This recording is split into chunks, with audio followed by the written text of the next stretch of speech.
Putin's Kyiv threat may be the mistake that wakes NATO. Putin has issued a menacing new threat. He is threatening Kyiv. Russia is warning diplomats and foreign nationals to leave the capital because systematic strikes may be coming. And on the surface, that sounds like strength. It sounds like Putin is escalating. It sounds like Russia is trying to show power, but I think it shows the opposite. I think this is what desperation looks and smells like, because Putin is not doing this from a position of strength. He is doing this because the war is not going the way he needs it to go. Ukraine has brought the war deep into Russia, and the Russian population is starting to feel the war in their cities and its consequences. They are starting to change their support for the war. The Russian economy is in terrible shape. Even in Moscow, people are now having to wait in line for gas. Russia cannot win anywhere on the battlefield these days.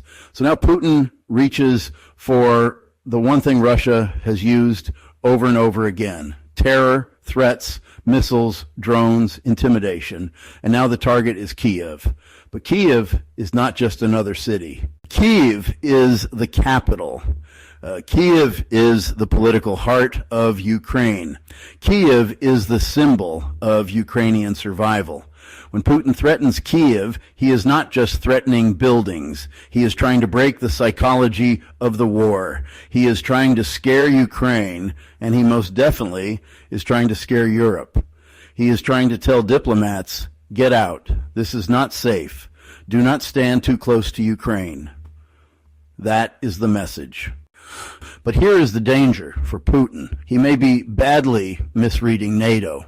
He may think the West is tired. He may think Europe is divided. He may think Washington is confused. He may think threats will make everyone back away. But this could do the exact opposite. He may not be scaring NATO away. Well, where he may go, he may be forcing NATO's hand, because I highly doubt the West is going to sit back and simply allow Putin to flatten Kyiv. There is a line here, and Putin may be getting very close to crossing it. If he goes too far, he may awaken the giant. We may very well see NATO troops in Ukraine. That does not necessarily mean NATO starts with a full direct war against Russia, but it could mean European troops in western Ukraine. It could mean direct protection of Kyiv and NATO air defense missions and protected zones. It could mean NATO countries deciding that Ukraine cannot be left alone while Russia tries to destroy its capital. You must understand, this is how wars widen, not because somebody planned it perfectly. Instead, sometimes they widen because one side miscalculates. And Putin may very well be making that mistake right now. He may believe he is controlling escalation. But escalation has a way of controlling the people who started. If Russia strikes too close to embassies, if Western personnel are killed, if Kyiv is hit in a way that creates a massive humanitarian disaster, the West may not have the option to just issue another statement.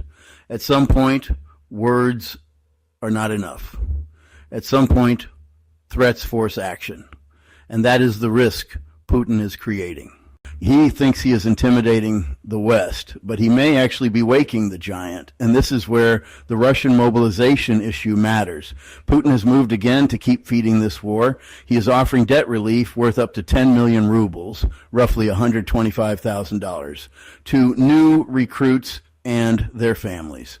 Think about what that means. That is not confidence. That is buying bodies for the war. That is trying to keep the meat grinder fed. And if this mobilization starts reaching deeper into Putin's strongholds, Moscow, St. Petersburg, the places that have not paid the same price as the poorer regions, that changes the politics inside Russia. Because it is one thing when the war feels distant. It is one thing when the casualties are coming from places that do not have political power. It is another thing when the sons of Moscow and St. Petersburg start getting pulled into the same meat grinder. That can erode support very quickly. And this is a big part Putin may also be misreading. Additionally, I feel he may be misreading NATO. He may believe Russians will absorb endless casualties forever. He may believe fear will keep everyone quiet. He may believe the system can keep pretending this is all under control. But he may also be misreading this. Authoritarian systems can look strong right up until they suddenly do not. We saw that in 1989. The Soviet system looked permanent. It looked powerful. It looked impossible to break. And then suddenly the pressure cracked through. I am not saying Putin collapses tomorrow. I am not predicting some exact timeline. But we know Putin is weaker than he wants the world to believe. We know Russians are starting to feel the cost. We know this war has dragged on far longer than the Kremlin ever expected. And now the war has started reaching the protected cities, the protected families, the people who were told this would be manageable. The pressure inside Russia could change fast. Putin is threatening Kyiv because he cannot win cleanly. He cannot win on the battlefield. He cannot force Ukraine to surrender. He cannot break Europe apart enough. And he cannot make Ukraine disappear as a functioning state. So he is trying to make destruction look like strategy. But bombing a capital is not the same thing as winning a war. Threatening diplomats is not the same thing as strength. Offering huge debt relief to new recruits is not a sign of confidence. It is a sign that Russia still needs more bodies. And if Putin pushes too far, this may become the mistake that changes the entire war. He may force NATO to direct involvement, and he may awaken Europe in a way he cannot control. He may drag more Russians from his own political base into the meat grinder, and he may create the exact crisis that ends the Putin era for good. So when you hear Putin threatening Kyiv, do not mistake that for strength. This is not the move of a leader who is winning. This is the move of a leader who is running out of options. And desperate leaders are dangerous. Desperation is not the same thing as power. Putin may think he is scaring NATO away. He may actually be waking NATO up. And if that happens, his threat against Kyiv will not be remembered as the moment Russia showed strength. It may be remembered as the desperate mistake that finally brought the giant into the war. Thank you for watching. Please help us out by liking this video, commenting, and subscribing. We will see you in the next video.